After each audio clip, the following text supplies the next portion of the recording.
Hello and welcome to the Property Unleashed with me, Mark Fitzgerald. And today I am joined by a special guest. I have Billy Turriff with me. Hi, Billy. Welcome to the show.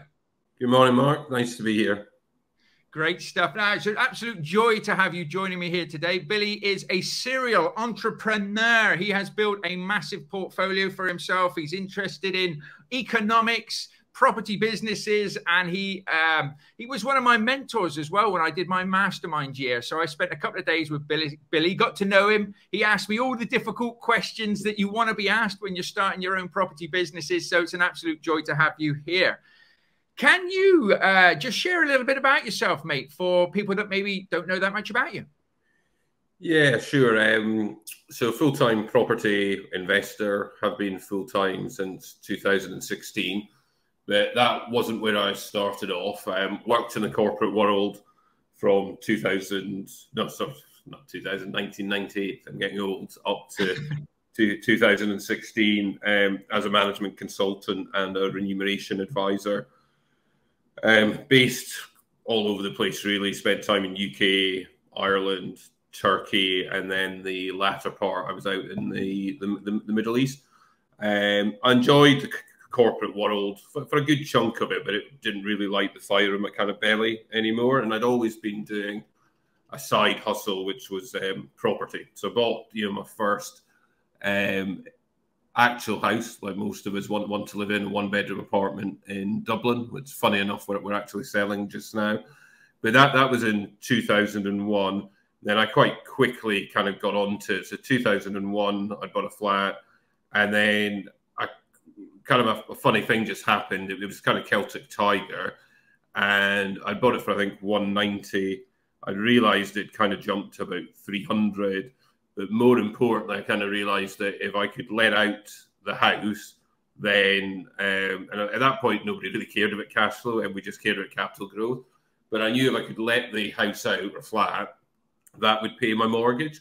So I kind of thought, well, why don't I go and get, it was a one-bedroom apartment, living with a partner. I thought, why don't we go and get a two-bedroom apartment? So I did that quite quickly, probably within about 18 months of living there. And then kind of followed the kind of the early noughties property kind of investments. There's a lot of stuff going on overseas. Saw Bulgaria was meant to be the next great place, and realized again I could borrow money from the first property, and then that would let me buy a deal, no money down in Bulgaria. Probably wish I hadn't done that, but it was a way of getting a free property. Then came back to the UK in 2007. Actually sold the two-bedroom flat in Ireland, kept the one-bedroom, and bought a house in Cheshire when I was kind of self-employed as a consultant. I then ended up getting offered a contract in Dubai, I think 2007, 2008. And that was kind of when the property market just fell down, basically, So kind of went from all these just buying for capital growth, not really having any long-term investment plan. It was just you bought something, it went up in value, and as long as you could cover your outgoings, you were doing well. But as the market kind of crashed, and as kind of rents also started to come down, I basically kind of put my foot on the brake, kind of thinking, okay, I've tried this, hasn't really worked. All of a sudden, Bulgaria was in negative equity, Ireland was in negative equity, and the house in Cheshire it was kind of treading water. But I thought, well, I could still throw a couple £100, make sure the mortgages are paid. I'll just do the corporate job. And it was really about kind of 2011, 12, I started to get into property again, did a bit of education. Well, when I say education, I researched stuff more. I'd read books and kind of got online. And then the world had shifted from investing for capital growth to invest for cash flow. And again, you need to be careful with that, because then what I did was I bought quite cheap terraced houses in Liverpool, just did them as single lets. On paper, they looked quite good in terms of, yeah, that's a good return on investment. But problem is, if you've got like an 80 grand house and your boiler goes, it's the same price as a boiler, not 200 grand house, but you obviously don't have the rent to cover it. So the cheap houses can definitely make you cash flow, and still got them, and they made a profit, but they were never really going to give me kind of financial freedom. And then I'd basically somehow found out about YPN magazine. And I remember I was flying back to Dubai one day and I was reading a couple of articles about people who'd been full-time in property. And when I kind of looked at the articles, I was kind of quite surprised. I thought I probably had a better paid job than what most of these people had. Probably had an ego in myself that, I've been advising at board level. I've been advising, companies, construction companies, real estate companies, mortgage brokers, banks. I'm kind of thinking, how these people with kind of very limited business experience and very limited funds behind them managed to be self-employed, basically, something that I hadn't managed to do. And the one thing I noticed was that they'd all kind of taken one step back to go 2 steps forward and had basically done different programs. So, it was the normal kind of course providers that were out there at the time.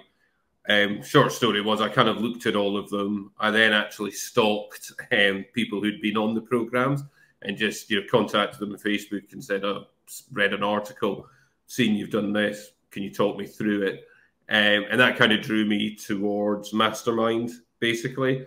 In terms of it, that's a program we've both done, run by Simon Zucci. For me, I just felt Mastermind was the best holistic program. It had a 12-month period. I wanted to be in the classroom. I needed a network. I was overseas. But it also had the coaching. It also had the mentoring part in it. And I also felt, that culturally it fitted me. People weren't saying, here's a flash car, here's a flash helicopter. It was more about getting financial freedom to either enjoy that money or, in a lot of cases, to go and do something different, whether that's travel, whether it's, if you're mad enough, work in politics, whether it's to do sports activities, spend time with the kids, whatever. But that wasn't, obviously, that was definitely the best investment I made. And that really was proper education for me in property. So I kind of went from, basically, I think in that year I had a portfolio of about 11 properties going into it with kind of joint venture partners, having not done any kind of development. We've now moved that. So we've got over 30 properties now, mixture of student HMOs, professional HMOs, Airbnbs, some blocks of flats, some commercials, with some bars, some cafes, a kind of a multi-let office suite. And that's kind of bread and butter business. So that kind of brings us in, or takes up kind of about 3 of my days.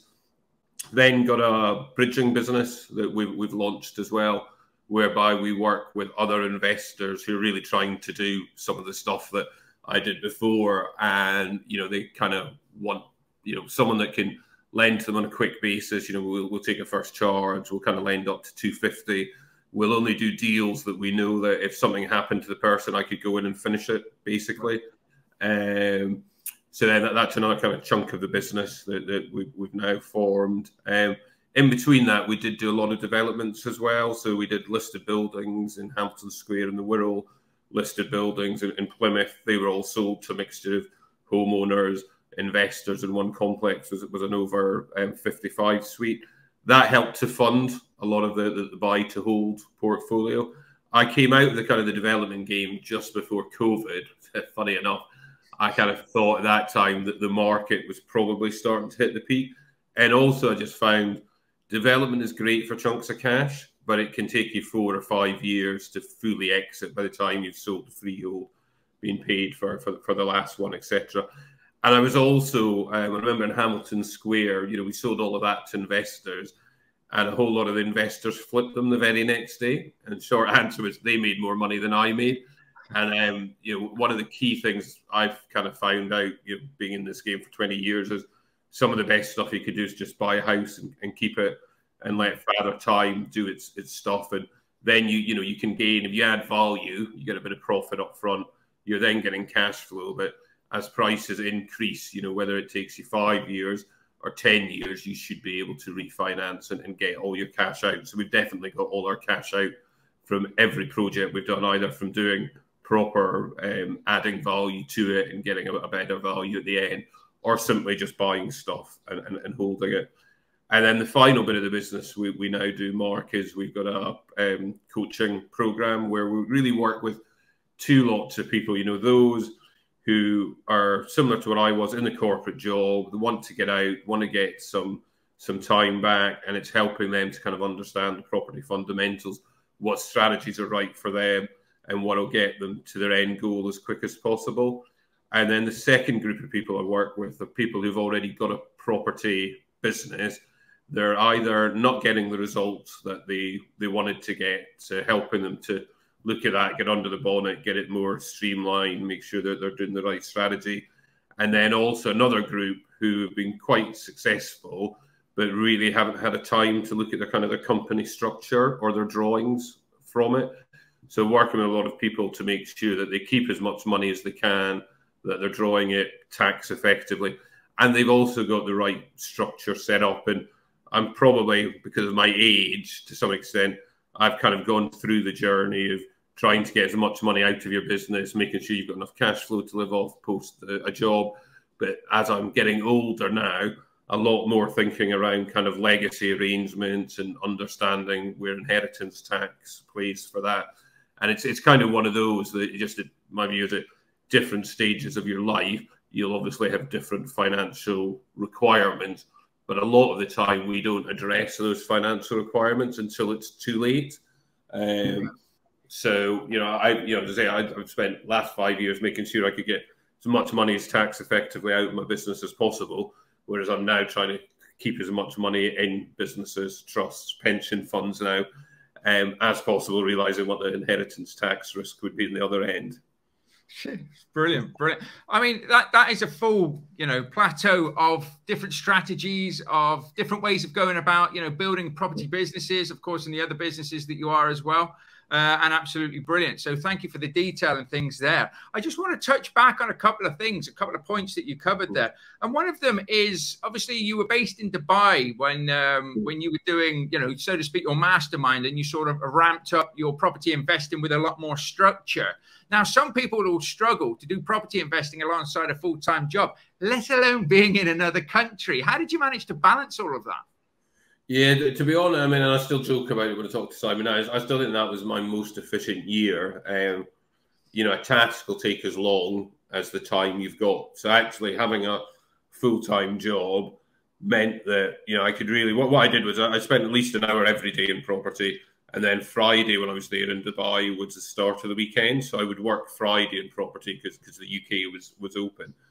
But what I simply did was, again, property to me is relatively simple. You break it down, you need to source something, you need to fund it, and then you need to operate it. And the reality is sourcing is quite unique. Funding is a little bit unique, but there's a very straightforward process you follow for it. And then operations, I'm not going to lead anything and telling people how to let houses, how to, do your certificates, how to check rents have been paid. There's processes, systems, etc. already there for that. So, but what I did was I always focused on sourcing first, and it wasn't until I'd finished sourcing, I'd then go on to finance, and then I'd go on to operations.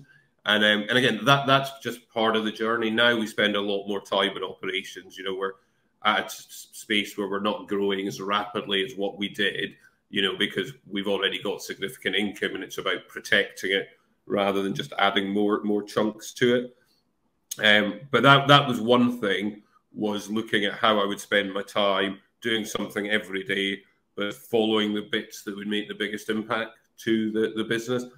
And then the kind of second thing is actually having a very clear strategy. So at that point, I was mainly doing student houses, but we were doing developments as well. But all our student houses, for example, they were in Liverpool. They were mainly within 2 postcodes, so within 1 mile of each other. And I think during the mastermind year, I put on about 14 HMOs. But I knew each of those streets. So even though I was in Dubai, I knew what street had bigger houses, what streets had smaller houses.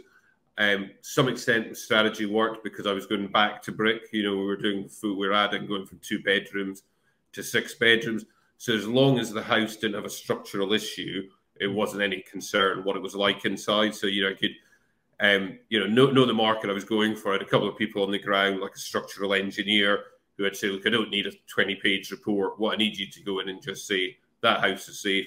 It's not safe. If it's not safe, tell me why it's not safe and whether I can address it or whether I need to walk away. So being kind of very clear on what the strategy was, but then also, again, because I was off-site as such, I had to make sure that I was delegating. I had a team on the ground to do stuff. And also, to add a fourth thing, you know, I traveled back from Mastermind once a month. Every time I would then go up to Liverpool as well. I think that's a danger. Some people say, well, let's just outsource everything and let's never be on the properties. I was still going up there, making sure that what I was paying for was being done, making sure, you know, that the builders were aligned with the agents in terms of when people were coming in, making sure we had a maintenance team up. And then also, you know, making sure we were doing sourcing. It's all our houses. We'd have boards on them saying, you know, we buy houses. All our trades were on commission to bring us new deals coming up. Each time we did a deal on a street, we'd kind of target all the houses in the street. You know, we'd skips outside. People were going to use the skips, whether we told them to or not. So we'd leave them a note saying, you know, landlord in the area, doing some work. If you need to use the skip, feel free. But also we're looking to add to the portfolio. So it was really kind of a combination of those things. But, you know, you're kind of prioritizing what would make the difference. You're doing what I would say I would do. You know, everyone's always paid on time and they're paid quickly as well. It makes a big difference with trade. Anyone we said to we'd buy a house for, we'd buy it and we'd keep to the price. There was no kind of shenanigans. So, yeah, I mean, it was a mad year. I mean, I worked out and I spent 30 nights sleeping in aeroplanes that year. So, I mean, there was stuff like that. You know, it was, you know, I'd fly out from Dubai on a Thursday night, then sleep on the plane. Then I'd go straight to the mastermind session. And then when I was coming back to Dubai again, I would fly out over the night, go straight into work. So, you know, spent a long time sleeping in aeroplanes. But, you know, it's one of the things they say. I do believe if you work hard for 1 year, you can then set yourself up not to have to work like that again. And I still, you know, I'm lucky. I enjoy my work, enjoy what I do, enjoy like working with people and their businesses. And, you know, enjoy the income the property earns. People, you'll find once you've got a portfolio and you go into operational mode, it's not hugely exciting. You know, it's kind of let's do a rent review. What can we increase this by? Yeah, is all compliant stuff up to date? But that's part of the beauty. You know, if you want something that will pay you, you know, to try running a restaurant when you've got to go in every day, make sure the customer service is there, the food is good, the staff is there. It's, you know, I still argue that property is the easiest business to create wealth from, without having to be what I'd call a true entrepreneur or true business acumen. But you probably need patience and you need to understand it's a long game. And you also, I think a lot of the things in property, you don't have to be smart. You know, everything I have done in property, I've copied from someone else. You know, so someone else did a 6-bedroom place in Liverpool. So then I started to do a whole lot of 6 beds. I saw, you know, I used to stay in Airbnbs and it's kind of like, well, how does this model work? So then I realized like I could do it myself. I mean, probably the only thing, I didn't really create it myself, but we've got a multi-let office suites that's kind of got some like beauty salons in it, some offices, some therapist rooms. You know, that was one that we were actually going to convert that into flats during COVID. And then when the build prices shot up, it's in a place called Southport, so the end values aren't huge. And the price really made it not worthwhile doing. So I did kind of think, okay, how can I get this asset to do something else for me? And I kind of thought, well, what did I used to do with houses? You know, I used to split them up instead of renting it as one, rent them as little rooms. So I kind of said, why can't I do that to the offices? But I could relate to it because I was in an office, you know, and I was paying rent. And I was like, well, I never see my landlord. All we've got really to worry about in an office environment is your kind of bathrooms, which are just toilets. There's no shower, there's no bath. Yet we've got a kitchen area, but the reality is it's the kettle that's used there. There's nothing else. So it's actually great from a maintenance perspective. But, you know, I mean, that was one thing I'd argue if I maybe kind of created myself. I didn't know someone that was doing it, but people like WeWork do it. People like Regis do it. So I certainly didn't create it. But I think that's just one of the things I would say to people. Well, I suppose what I also do is I'm an asset person rather than a product person. So I look at a property and kind of say, well, how can we just maximize it? Is it better as an HMO? Is it better as a block of flats? Is it better as single let? Is it better as commercial?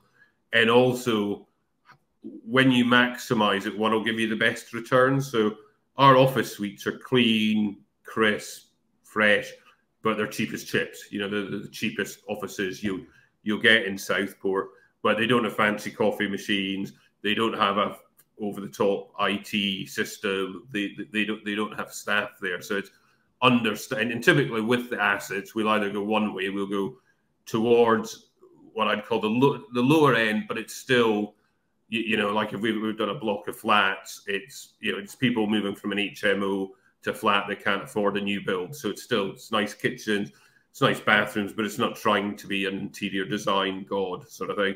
Whereas some of our professional HMOs and student HMOs are like that.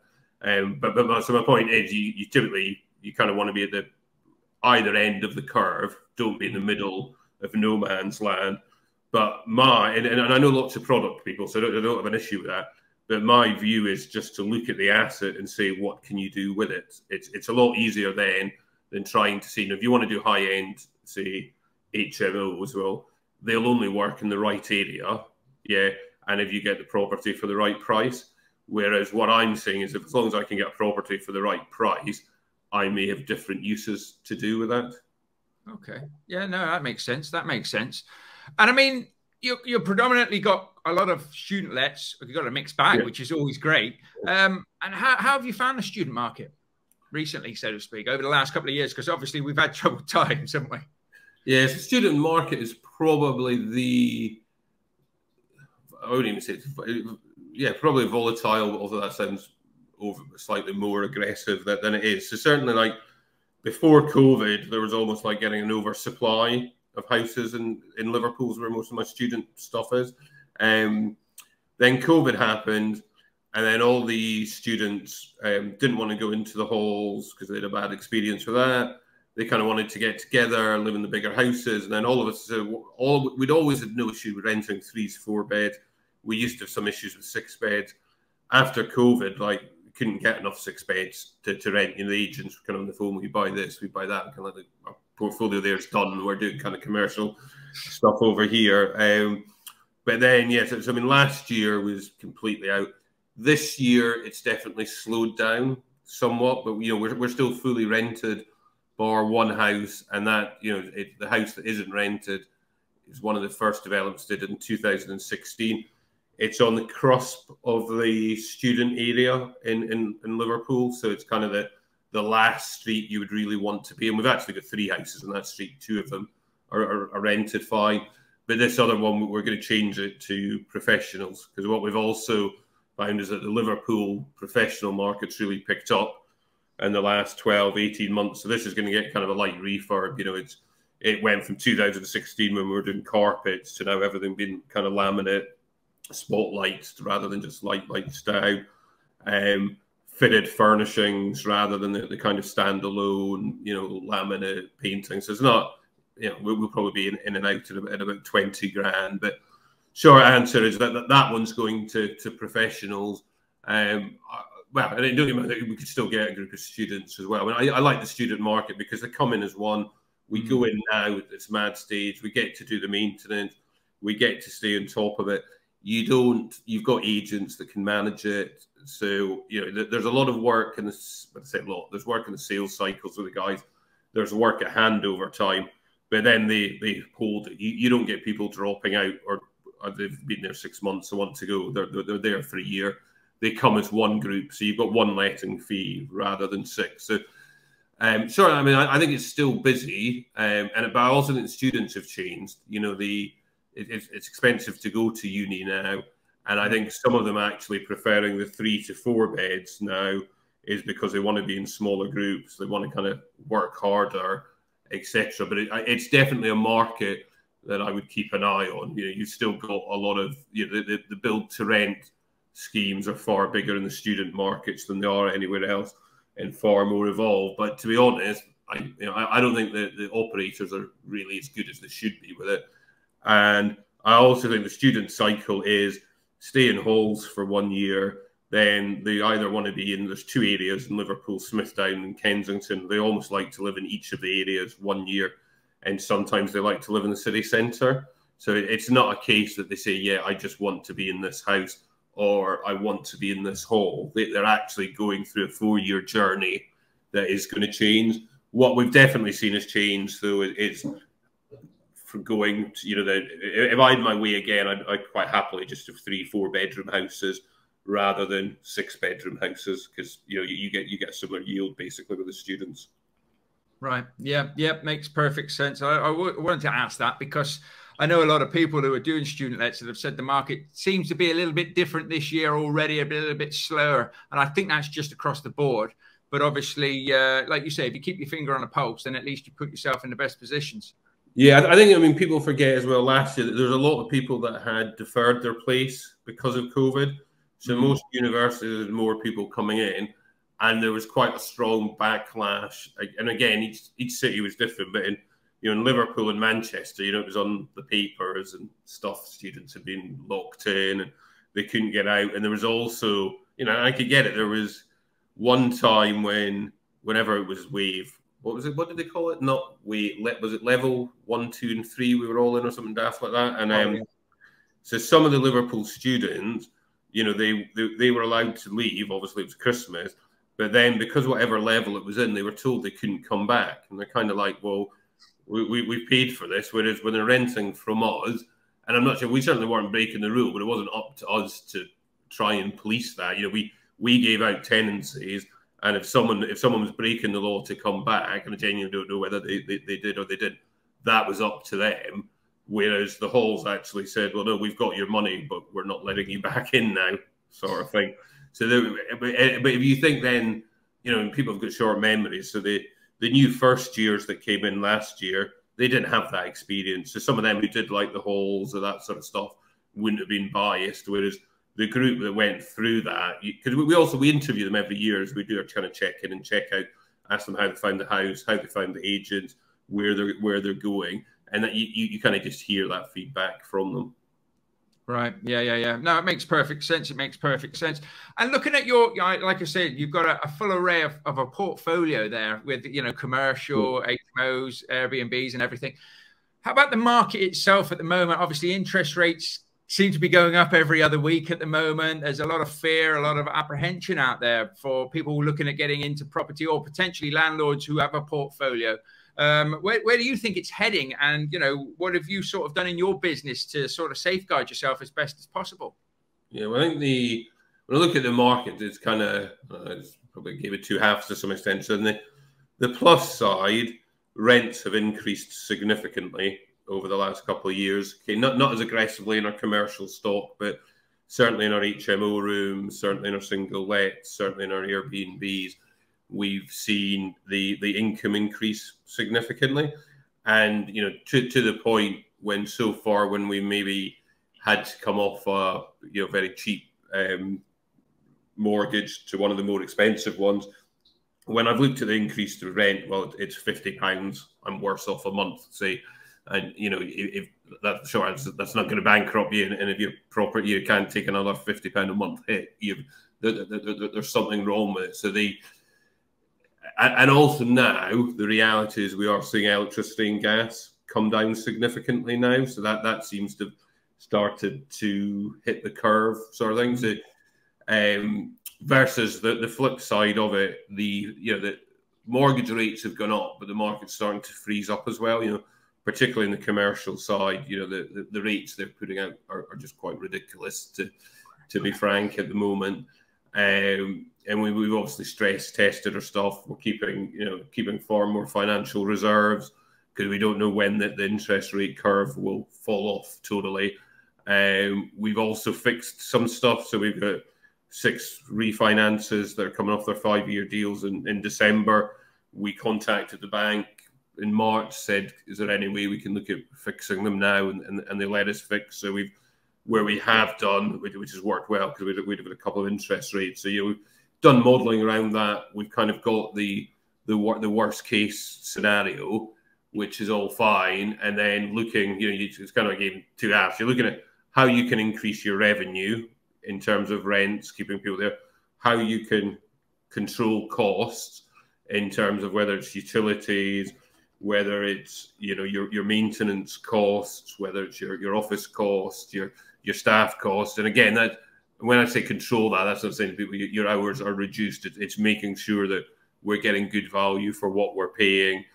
Certain subscriptions that we've paid for that we're not utilizing, moving them away, making sure we're maximizing our kind of drawings, etc. So you've really got to keep an eye on the financial model of it. You got to, again, touch wood, we've got very little arrears, but as soon as there's any arrears, we're kind of straight on that. We're straight on once tenancies are up, looking at a market review, and we only review our rents once a year, but we tell people why we're reviewing them, what they've kind of gone up to. If anybody does move out, again, looking at what the rent is, increasing it. Stuff like insurance has gone up as well, but again, making sure we're going out, we're getting quotes coming in for it. So it's really being tight on the financial model. In terms of, though, every recession, economic change has got a different kind of twist to it. But there's things that are challenging. Certainly, finance is challenging now, but also I'd argue prices are starting to drop now, and there's more deals coming on the market. And I think there'll be a lot of people who'll struggle when they come out of their fixed rates, either in personal homes or as investors who aren't maximising the deals. So I think there's going to be a lot more opportunities as we go forward. There's a lot more funding opportunities now as well, whether that's peer-to-peer, whether it's using pension funds, etc. And, my view is that the long term, we've got a housing crisis in this country. We've had one for, over 2 decades since the government's hit any housing targets. I don't believe whoever's in is actually going to hit the targets. If you think of China has a 50-year plan and gets on with it. We change our plan in politics every year. Properties long term, so unless they actually look at it long term, they're not going to be able to readdress some of those things. So in terms of demand for houses to buy, to rent, the business model should be there for the next 10, 20 years, unless something happens to our population. And we're also not, you've got to remember, the UK, the planning rules are quite tight. Unless we build on the green belt, we're never going to have an oversupply of houses. We're not like Dubai, where you can just keep building in the desert and keep going back. So from a supply and demand perspective, I'd argue it's in the favour of an investor. The reality is, as interest rates go up, then rents will go up, and less stock will come onto the market.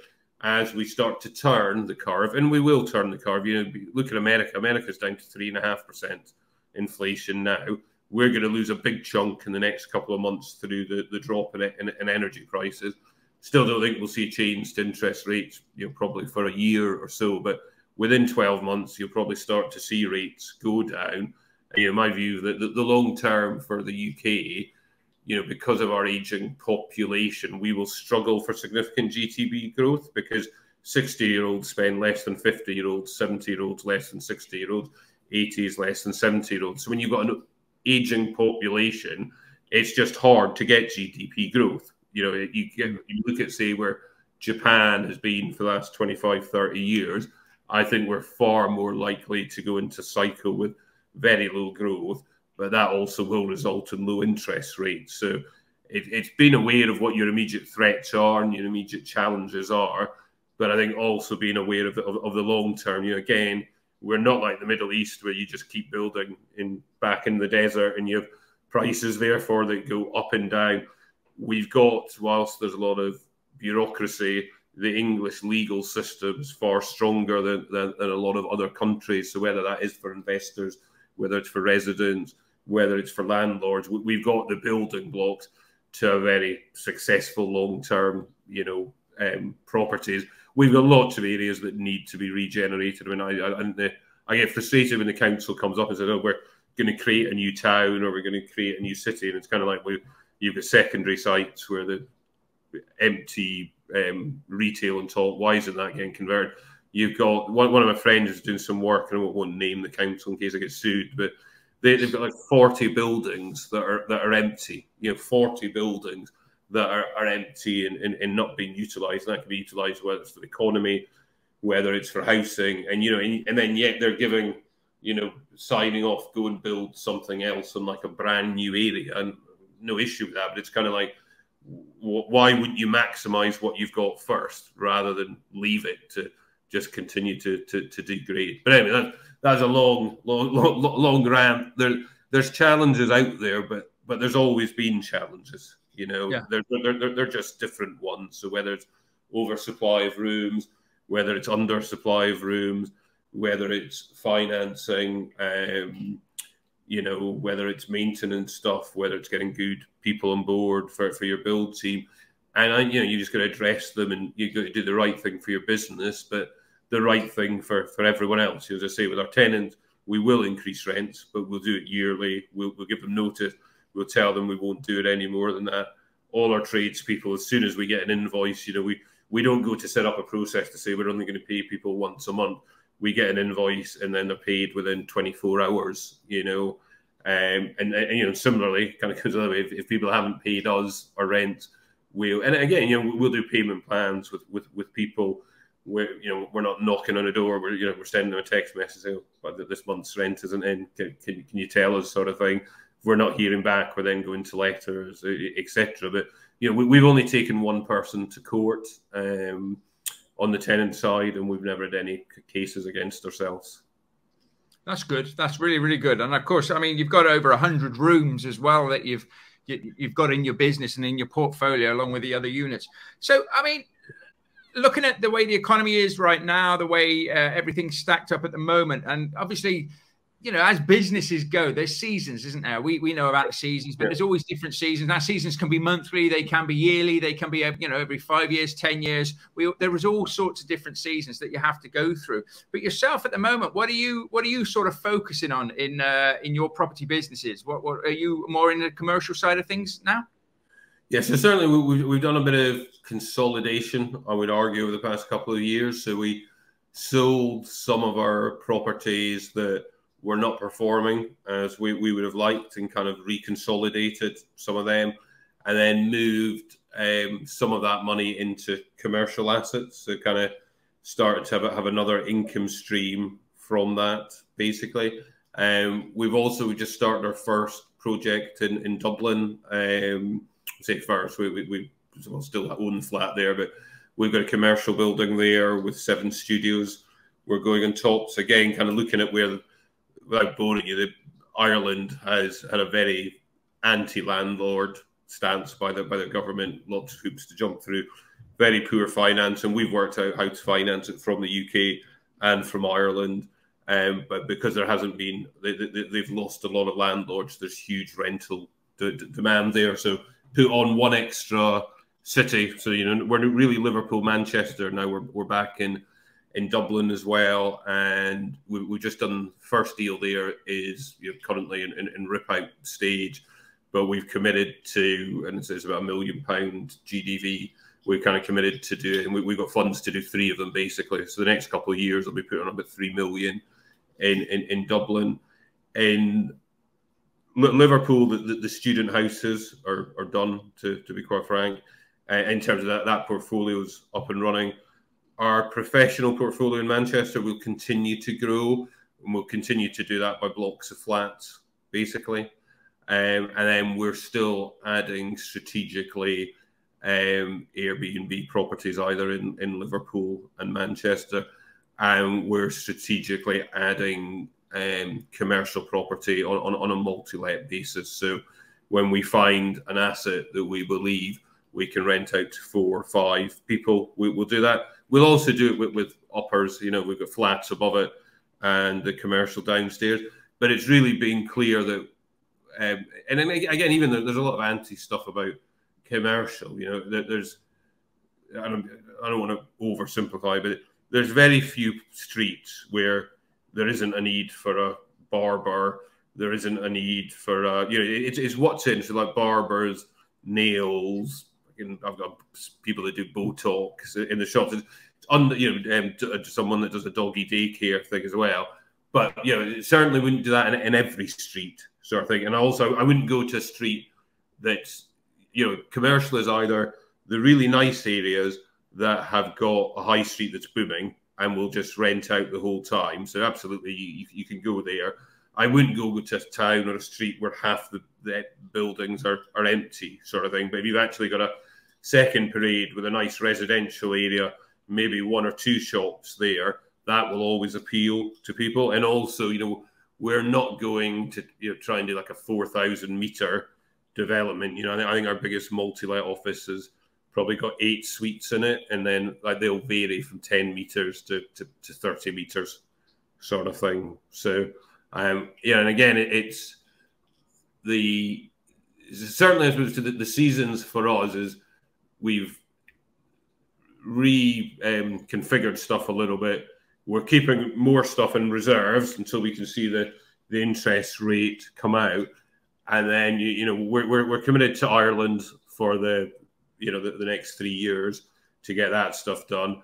The deals in England will be much more what is available as our funding is in play, and you know, so I don't have a strategy to say I must get this commercial, or I must get this Airbnb, or I must get this block of flats. When I go into sourcing mode, I'll simply look and see what's out there and what would best suit our needs, basically. But certainly, you know, still adding to the portfolio. There's lots of opportunities in auctions now, and I think there'll be lots of opportunities in the next 12 months as people come off their fixed rate mortgages, and then they see the spike to them. You know, some landlords are going to walk away. It's not going to give them the cash flow anymore, and unfortunately, I think some residential people will struggle a bit as well. Yeah, definitely.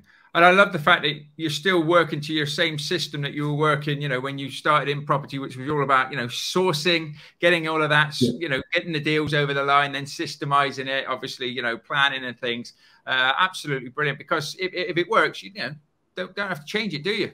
No, and I've gone through different phases of life when you can kind of say, oh, this year I want to put a rocket up, or I want to hit it out of the park, to also kind of saying that, you know, I mean, particularly now, I mean, anyone who's dealing with solicitors and the council and land registry, you know, whether it's just even a refinance or purchasing, it takes for bloody ever. So I can always say, you know, it's good to think of where you want to go, but also as soon as you get there, well, you just change the target anyway. So we're financially free. So that's targets hit. So it's kind of making sure we don't lose the money. But then, you know, we don't overstretch yourself. But then, you know, obviously, I just do everything one deal at a time. You know, you can only control what's in front of you. And again, there could be new Airbnb legislation, there could be new HMO legislation, there could be new single-let legislation, commercial legislation. That will either give opportunities, take opportunities away. But just going in a tunnel vision, ignoring that, I think is dangerous. So it's kind of operating, you know, we're not in a vacuum, seeing what's going on around us. And then as those opportunities come up, you know, again, as I say, I look at the asset and see how we can maximize the asset without giving us too much of a headache as well. You know, I mean, I do think we're pretty good. We're probably 80% of stock is with agents. You know, we do about 20% in-house for some different reasons. But you know, we kind of want to be sourcing, we want to be funding. We want to be offsetting the operational stuff as much as possible. But, you know, we still, you know, I'm one of the few landlords I know, for example, I go around all my houses at least twice a year, and I work with the maintenance team. I do the maintenance plans, and a lot of people say, oh, you can be doing more stuff on your business rather than in your business. And just my view is, you know, these are buildings worth 100,000 to 400,000. Why wouldn't you want to see them? Why wouldn't you want to get feedback from your tenants? Why wouldn't you want to make sure that there's a maintenance plan in place? You know, it's not, whilst I do it, you know, twice a year, it's probably 4 days a year in total of my time. And as I say, it's maintenance and it's feedback and it's seeing what's happening on the street and all that sort of stuff. I think that's great, because I think a lot of people, like you say, can get themselves to a certain level where they're like, that's beneath me. But then you could actually miss all the opportunities out there. And of course, these are your assets. And like you said before, this is your legacy piece as well for your son and everything, you know, to hand down to generations. So why wouldn't you look after your own assets? Yeah. And I also, you know, through life, I've kind of found every time someone says there's one way to do it, it's normally the polar opposites work. So if you look at Warren Buffett for extreme, you know, he works on a business, you know, he just invests, put a management team in, and you know, and he's very philanthropic with it. But you kind of say that you don't even have to look at balance sheets. If you know the business is good, just let it perform, sort of thing. But if you then look at someone like an Elon Musk or a Steve Jobs, they clearly work in the business. How Musk works in 10 businesses, I've no idea. But Steve Jobs always used to say, your CEO can't demo your technology. They shouldn't be your CEO. You got to Elon Musk and say you can't do a job. He says, I'll do it myself. So my point is, they clearly work in their business. No one can tell me from a business perspective they're not successful. And I think, and again, you got to do what you enjoy and what your safety thing is. So fine. Could I completely outsource that to someone else? Short answer is yes. Could I get them to take pictures and show it to me? Yeah, but I want to see my customers. I want to see my maintenance teams, and I want to see my assets, basically. And it keeps me out of trouble for 4 days as well. Well, that's the main thing. That's the main thing. Brilliant, brilliant. Well, I'm conscious of your time, and I do appreciate everything so far. I like to do a little quick fire round at the end here. I've asked a few questions because I'm more interested than anything else. Is that all right? Of course. So the first one is, what's the best advice you've been given? Personally or in business? Jesus. Well, anything. You might have had it recently.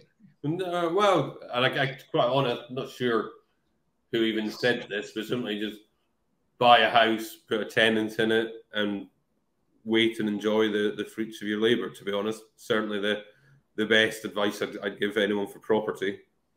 That'll do. That's good. That's good. If you could sit down and have dinner with 3 people, dead or alive, who would you like to sit down and chat to? Dead or alive. So I'd do Elon Musk and Warren Buffett. So can I have 4, in fact? Yeah, you can have as many as you like. We can always add an extra chair. Yeah, so I definitely do those 2. I think they're both fascinating characters. Although that phrase, never meet your heroes. But yeah, I think they're both just fascinating for different reasons, and both just kind of incredible human beings. And the other 2, so I lost my first mum when I was probably about 13, and then I had a stepmom that I lost in early 2000s. So they would be the 2 dead people I would sit down and have dinner with. Oh, that's lovely. Nice, nice. I like it. I like it. Good stuff. Good stuff. Do you listen to any podcasts? And if you do you have a top 3 that you sort of go to? God, I don't know if I could go to top 3. I mean, you'd obviously be number 1 on the list. Oh, thank you. Thank you. I'll try. Listen, there's Handelsbacken actually have quite a good economic one out just now. It's nice. It's 5 to 15 minutes.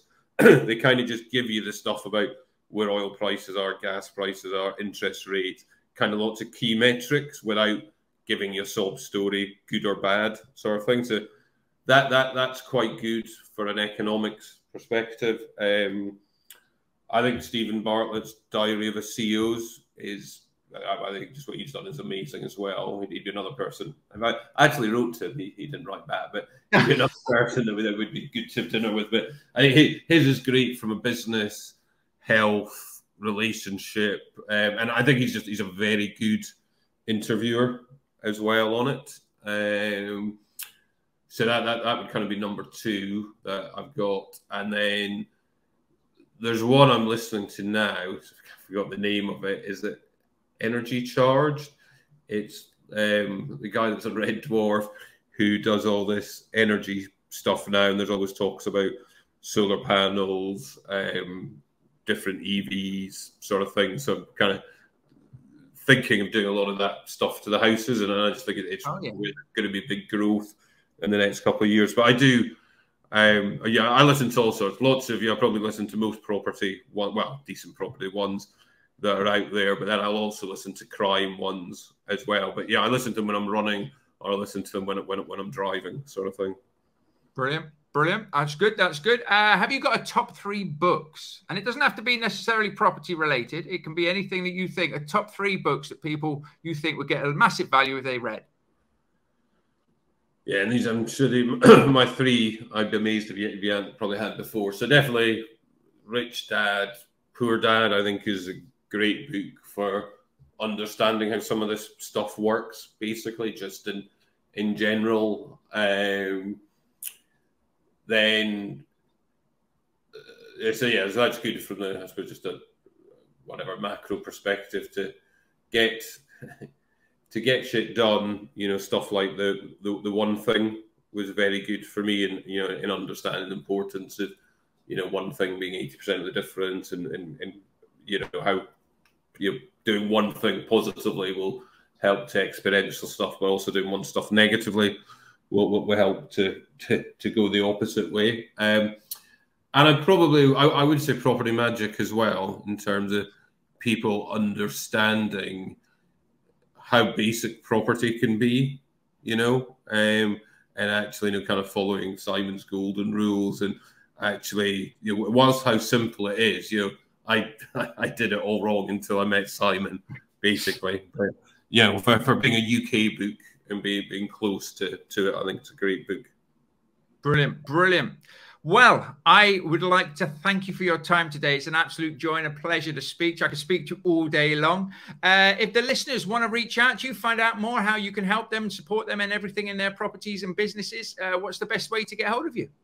Yeah, so they can either email me, which is billy@billyturriff.com, imaginatively named, or you can get me on Facebook, I'm on Instagram, so I'm on LinkedIn as well. So either through social media, if you just search my name, it will come up, or if you want to drop me an email direct, it's just billy@billyturriff.com. Brilliant, brilliant. I'll put some links in the show notes as well. So if you're watching this or listening to this anywhere, there will be some links there. Have you got any final thoughts before we wrap this one up, my friend? No, just kind of happy investing, and you know, stay safe. It's a bit choppy waters at the moment, but you know, look around the world. The waters will come calm again. You know, it's not going to be tomorrow. It's not going to be a month, but the long term, I think, is bright. Brilliant. Absolutely brilliant. And a second on that one, I think, you know, if you're out there, if you're trying to build a property portfolio, you're struggling, surround yourself with the right kind of people, surround yourself with the knowledge that's out there, get the help and support that you need. And of course, you can go out there and you can achieve whatever it is you're looking to achieve, because there's always going to be problems. There's always going to be troubled times. But if we know how to see or get through those, then we put ourselves in the right positions. 100%. So once again, thank you very much, Billy. Great to have you on, my friend. Be great to get you back on in the future as well. Look forward to it, mate. Look forward to it. Brilliant, brilliant. And thank you to you, the listener, or if you're watching this as well. It's been great to have you on. Please check out my other videos or check out the back catalogue of the Property Unleashed podcast.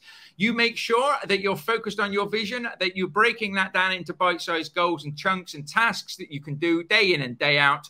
Keep moving yourself forward, and I'll see you again very soon. Bye for now.